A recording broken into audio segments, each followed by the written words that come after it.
राष्ट्रीय मंत्री अनुपम हाजरा जी, डॉक्टर सरकार, हमारे सांसद राहुल सिन्हा जी, ज्योतिर्मय महतो सांसद, दीपांकर जी जो जिला के अध्यक्ष हैं, हमारे सांसद श्री स्वपन दास गुप्ता जी, सभी मंडल के सभापति, जिले के सभी वरिष्ठ कार्यकर्ता, सम्मानित मंच और हमारे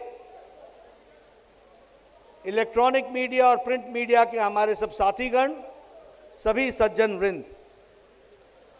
भाई जरा ये बांटना बंद करो, बांटना बंद करिए।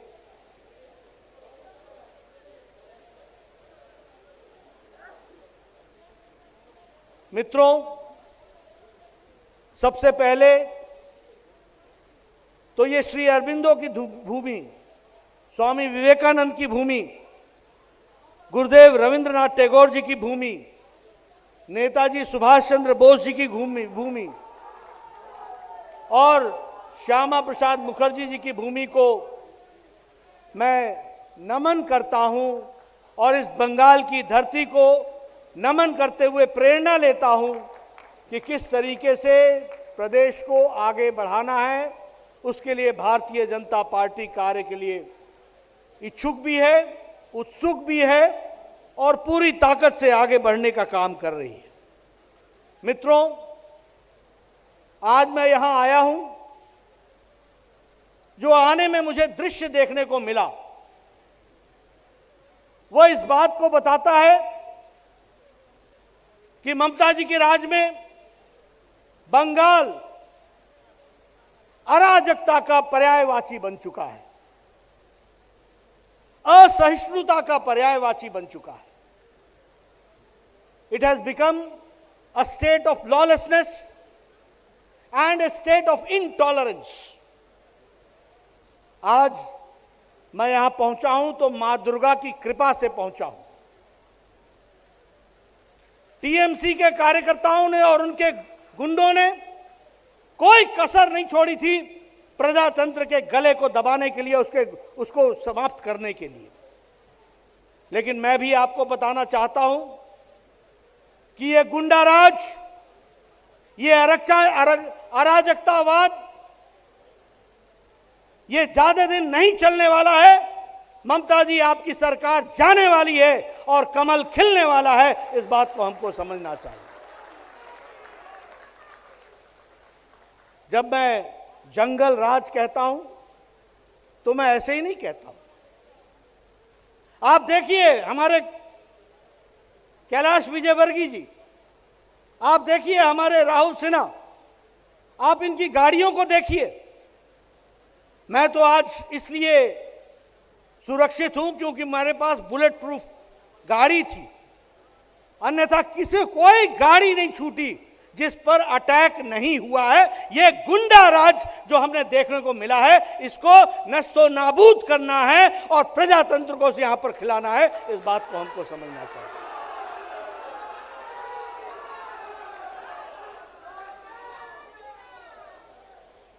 ये जो मेंटालिटी है, ये जो विचार है कि विपक्ष को कुचल देना है, मैं इस विचार को कुचलने के लिए प्रजातंत्र के आह्वान करना चाहता हूं और प्रजातंत्र को आगे बढ़ाना चाहता हूं। मित्रों, आपका आशीर्वाद चाहिए।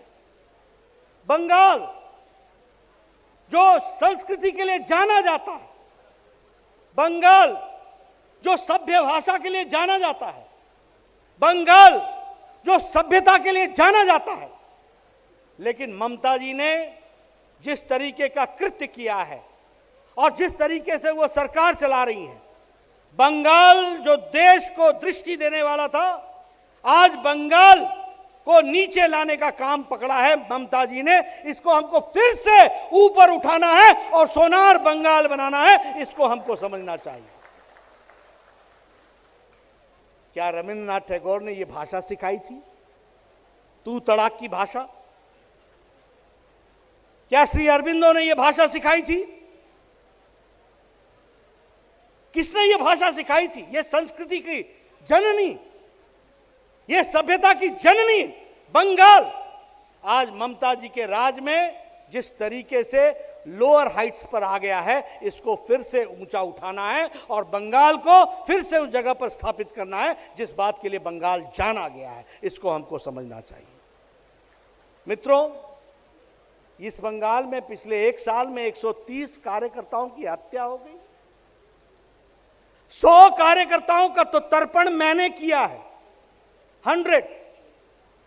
और पिछले 1 महीने में 8 कार्यकर्ताओं की जानें गई हैं।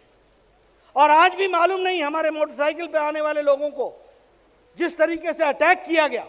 ये मुकुल जी को देखिए किस तरीके से इनको चोट लगी है।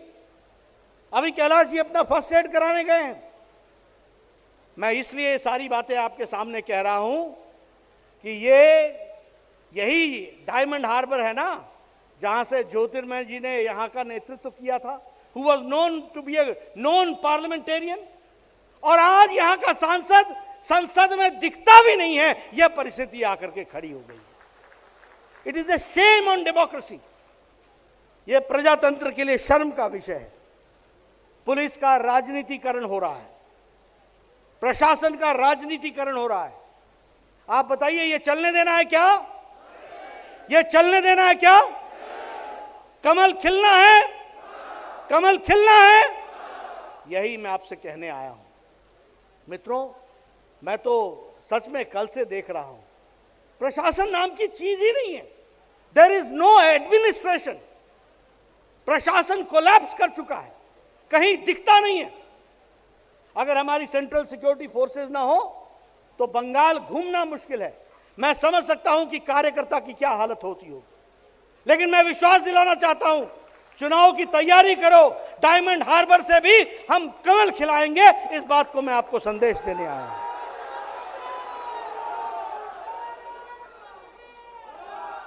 आपकी तालियां ये बता रही हैं कि आने वाला अंदाज और आगाज क्या है। ये आपकी तालियां बता रही हैं। मित्रों, मोदी जी ने यहां पर आपके विकास के लिए राशन की व्यवस्था की कि नहीं की? आपके लिए अम्फान में आपके लिए अच्छी व्यवस्था करने के लिए, हर तरीके की व्यवस्था के लिए एडवांस में 1000 करोड़ रुपए दिया गया कि नहीं दिया गया? लेकिन यहां चाल चोर और त्रिपाल चोर। क्या है ये? चावल की चोरी किसके यहां मिले? टीएमसी के कार्यकर्ताओं के घर में। क्या भ्रष्टाचार है।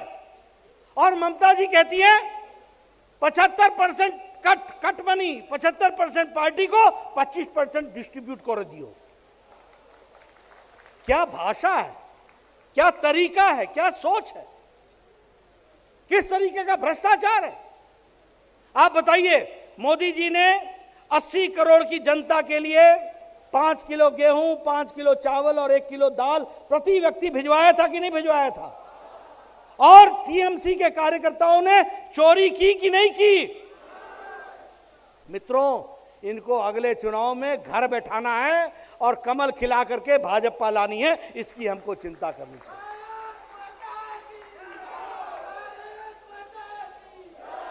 आप बताइए, अम्फान में 1000 करोड़ रुपए एडवांस दिया था कि नहीं दिया था?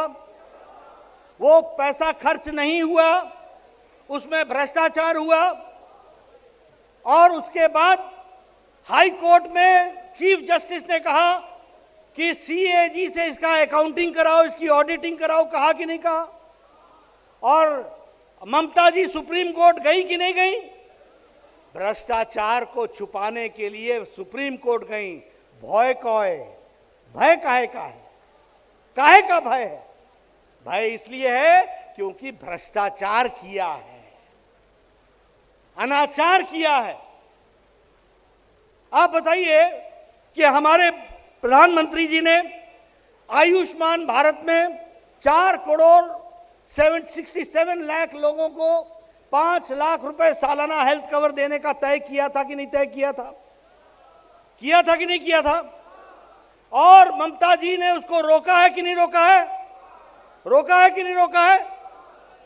अब आपने इनको अगले चुनाव में यहीं रोक लेना, इनको यहीं पर रोक देना और आयुष्मान भारत हम लेकर के आएंगे और 4,67,00,000 लोगों को 5 लाख रुपए का प्रति साल हेल्थ का कवर देंगे। इस बात को हमको समझना चाहिए। आप बताइए, 70 लाख किसानों को 2-2 हजार रुपए, 6,000 रुपए साल का मिलना था कि नहीं मिलना था? मिलना चाहिए कि नहीं चाहिए? ये कैसे मिलेगा, क्यों नहीं मिलता है? ममता बोलती है आमा के दिए दाओ, आमा के दिए दाओ। किसान के दिए दाओ नहीं, आमा के दिए दाओ। Cut money, cut money, cut money.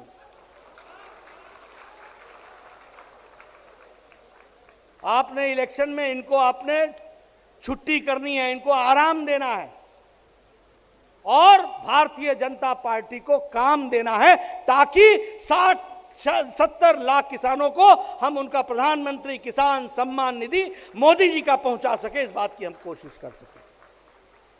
प्रधानमंत्री आवास योजना, आप बताइए गरीब आदमियों के लिए घर बनना चाहिए कि नहीं बनना चाहिए? 2 कमरे, 1 बाथरूम, 1 किचन, कोर्टयार्ड बनना चाहिए, पक्का कि नहीं? और प्रधानमंत्री जी ने 4,500 करोड़ रुपए दिया है। 3,000 करोड़ रुपए पहली किस्त में दिया है। ममता जी खर्च करबो ना, करबो ना, cut money, cut money, cut money. आप बताइए, ये प्रधानमंत्री आवास योजना पे खर्च होना चाहिए कि नहीं होना चाहिए? जहां झुग्गी वहीं मकान मोदी जी का चाहिए कि नहीं चाहिए? अगर चाहिए तो कमल खिलाना चाहिए और तृणमूल को आराम देना चाहिए। इसकी हमको व्यवस्था करनी पड़ेगी। मित्रों, मैं आपसे निवेदन करने आया हूं। मोदी जी ऊपर से पैसा भेजते हैं, यहां आपके लोटा में ममता का छेद है। जो पैसा जाता है सब cut money, cut money, cut money. अब बीजेपी का सरकार लानी है, डबल इंजन की सरकार लानी है। ऊपर से मोदी जी पैसा देंगे और बीजेपी यहां पर जनता में लगाएगी और उसके लिए खर्च करेगी। इस तरीके की हमको व्यवस्था करनी है और इसीलिए बंगाल को एक नए विकास की दृष्टि से चलने की जरूरत है। मैं कार्यकर्ताओं से कहना चाहूंगा, हर मंडल अध्यक्ष हर महीने, अभी 4 महीने पूरा चक्कर लगाए और सबके साथ घूम करके सारे शक्ति केंद्र में जाए और शक्ति केंद्र वाले सभी बूथ पर जाएं। मैं आकर के देखा, रास्ते में साधारण आदमी मुझे ऐसे ऐसे करके अभिवादन कर रहा था। यहां परिवर्तन आ चुका है, लोग ममता से ऊब चुके हैं, उनको छुट्टी देना चाहते हैं। आप उन तक पहुंच जाइए, आपका वोट उनको मिलेगा, यह मैं आपको विश्वास देना चाहता हूं। मैंने सारे रास्ते देखा है, जनता त्रस्त है, जनता तंग है, उनसे छुट्टी पाना चाहती है। लोग डर डर के भी हाथ हिला रहे थे, उनके पास कोई झंडा नहीं था, वो बीजेपी के कार्यकर्ता नहीं थे, वो साधारण जनता थी, लेकिन वो कह रही थी कि वो तृणमूल से त्रस्त हैं और भारतीय जनता पार्टी के स्वागत के लिए आतुर हैं। इस बात को हमको समझना चाहिए। इसलिए मैं आपसे निवेदन करने आया हूं मित्रों, हमारा एक एक कार्यकर्ता जनता के बीच में जाए। जनता उनका इंतजार कर रही है, जनता आयुष्मान भारत चाहती है, जनता प्रधानमंत्री किसान सम्मान निधि चाहती है, जनता प्रधानमंत्री आवास योजना चाहती है। हमारी मोदी जी की 80 स्कीमें हैं जो बंगाल की धरती पर लागू नहीं हो रहे हैं, उसको लागू करने के लिए बंगाल की जनता आतुर है। आपको जनता के बीच में जाना होगा और मैं कार्यकर्ताओं से निवेदन करने आया हूं, आप आगे बढ़ो, भारतीय जनता पार्टी यशस्वी होगी। बंगाल में विशुद्ध भारतीय जनता पार्टी की सरकार बनने वाली है और डायमंड हार्बर में भी कमल खिलने वाला है, यह मैं आपको बताना चाहता हूं। इसलिए आपके बीच में ज्यादा न रहता हुआ मुझे आगे कार्यक्रम के लिए भी जाना है, समय देर हो गई। मेरे स्वागत करने वाले लोगों ने रास्ते में मेरा बहुत समय लिया, लेकिन फिर भी हम आप तक पहुंचे हैं और हम आपको बताना चाहते हैं कि नई प्रजातांत्रिक व्यवस्था में विचारों की छूट होगी, विचारों का इंडिपेंडेंस होगा और विचार के माध्यम से हम चुनाव भी जीतेंगे और लोगों का आशीर्वाद भी प्राप्त करेंगे। इन्हीं शब्दों के साथ बहुत बहुत धन्यवाद। जय भारत, जय बंगाल।